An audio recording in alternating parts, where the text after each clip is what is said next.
राधे राधे दोस्तों, स्वागत है आपका हमारे YouTube चैनल में। बर्बरिक की कहानी बहुत ही सुंदर और बहुत ही अद्भुत कहानी है। इस कहानी के बारे में आप सभी लोग जानते होंगे। बर्बरिक को वरदान में 3 बाण मिले थे, इसलिए बर्बरिक को 3 बाण का धारी भी कहा जाता है। महाभारत के युद्ध की तैयारी भगवान श्री कृष्ण काफ़ी समय पहले से ही कर रहे थे।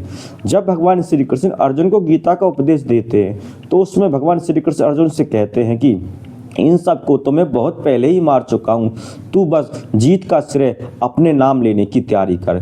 तो इससे पता चलता है कि भगवान श्री कृष्ण कितने समय पहले इस युद्ध की तैयारी कर रहे थे और इस बात का अंदाज़ा ना तो अर्जुन को था ना ही किसी और का था।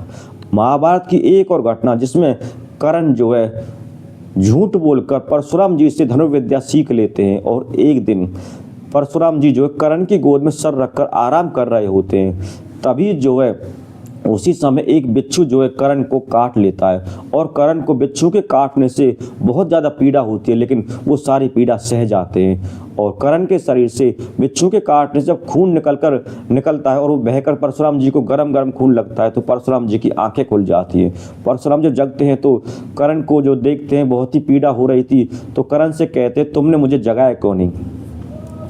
और कर्ण से भी परशुराम जी और यह बात बोलते हैं कि तुम जो है ब्राह्मण नहीं हो सकते क्योंकि ब्राह्मणों में जो इतनी पीड़ा सहन करने की शक्ति नहीं होती, तुम जरूर क्षत्रिय हो। तो इस पर कर्ण कहते हैं हाथ जोड़कर, गुरुदेव मैं क्षत्रिय नहीं हूँ, मैं शूद्र पुत्र हूँ। लेकिन परशुराम जी को कर्ण की इस बात पर विश्वास नहीं होता है और कर्ण को श्राप देते थे कि तुमने आज जो झूठ बोलकर जो मुझसे विद्या ग्रहण की है, समय आने पर यह विद्या तुम्हारे किसी काम की नहीं आएगी, तुम्हारे कोई काम नहीं आएगी। तो इन सब बातों से भगवान श्री कृष्ण ने कितनी पहले ही परशुराम जी के मुख से कर्ण को श्राप दिला दिया था, उसकी विद्या काम नहीं आएगी। तो भगवान श्री कृष्ण कितने समय पहले से ही इस युद्ध की तैयारी कर रहे थे।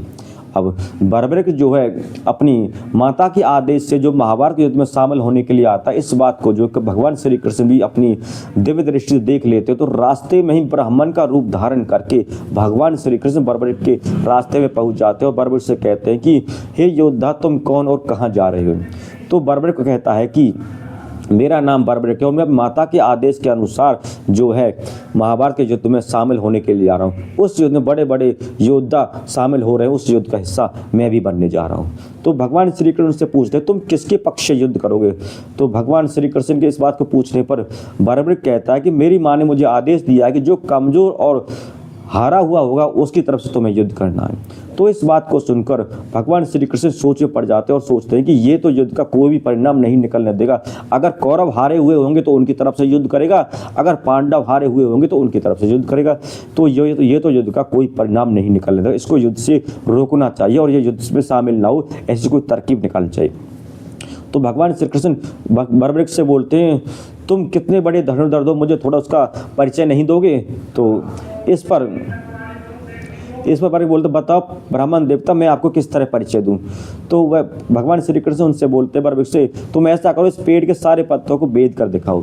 तो बर्बरिक जो है अपने धनुष पर बाण चढ़ाता है और उस पेड़ के सारे पत्तों को भेदने के लिए बाण चला देता है और सारे पत्तों को भेद देता है।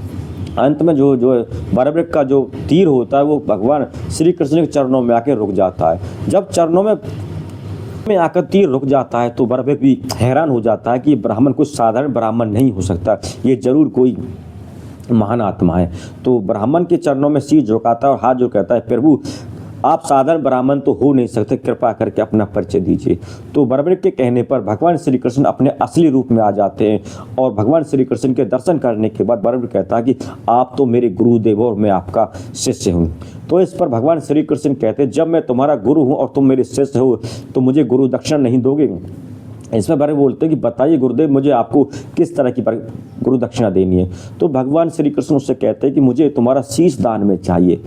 तो भगवान श्री कृष्ण कहने मात्र से इस बर्बरिक तनिक भी नहीं सोचते और क्षण भर की भी देरी नहीं करते, तुरंत अपना शीश काट के भगवान श्री कृष्ण के चरणों में रख देते हैं। उनके इस तरह जो गुरु दक्षिणा देने से जो भगवान श्री कृष्ण बहुत प्रसन्न होते हैं और बर्बरिक से बोलते हैं कि मैं तुम्हारी इस गुरु दक्षिणा से बहुत प्रसन्न हूँ, बताओ तुम्हें क्या वर चाहिए। तो बर्बरिक बोलते हैं मैं इस युद्ध को आंखों देखा हाल देखना चाहता हूँ, मुझे इस तरह का वरदान दीजिए। तो भगवान श्री कृष्ण उसे युद्ध को देखने का वरदान दे देते हैं और उससे बर्बरी से बोलते हैं, आज के बाद से तुम, जैसे तुम्हारी माँ ने कहा, तुम कमज़ोर और बेसहारा के सहारे हो, और आज के बाद तुम हारे के सहारे रहोगे। जो भी कमज़ोर होगा, जिसका इस दुनिया में कोई नहीं होगा, जो दुनिया से हारा हुआ होगा, तुम उसके सहारे बनोगे, और आज से तुम मेरे नाम से जाना जाओगे, तुम्हें श्री श्याम के नाम से जाना जाएगा।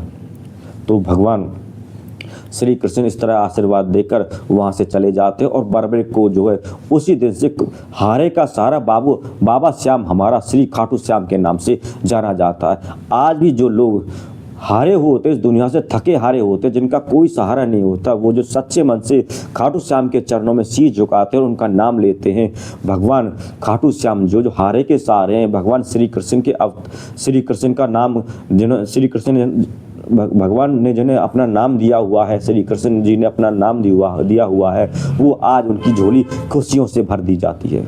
जय श्री श्याम, जय खाटू श्याम।